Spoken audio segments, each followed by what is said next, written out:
Alright, let me set the scene for you. Last weekend was just like any other weekend with my cousin, Jake.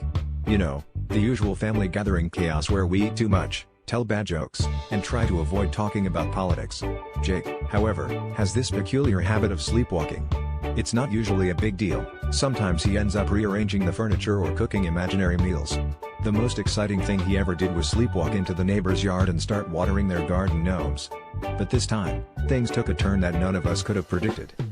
On Friday night, after a hefty meal and a few rounds of karaoke, Jake's rendition of I Will Survive was both haunting and hilarious. We all crashed in the living room. Little did we know, Jake's subconscious was about to take him on an unexpected adventure.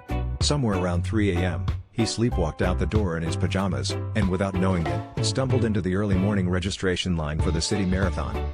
Apparently, when the volunteers saw a guy in pajamas with a dazed look on his face, they just assumed he was really committed to the I woke up like this aesthetic.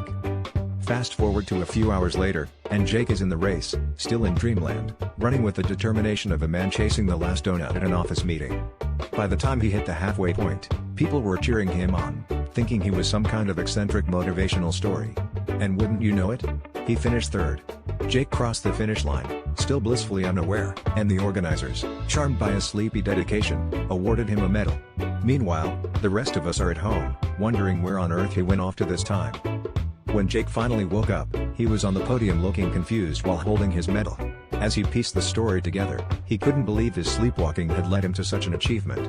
In true Jake fashion, he shrugged and simply said, "Well, I always dreamed of winning something in my sleep. Just didn't think it'd be this exhausting."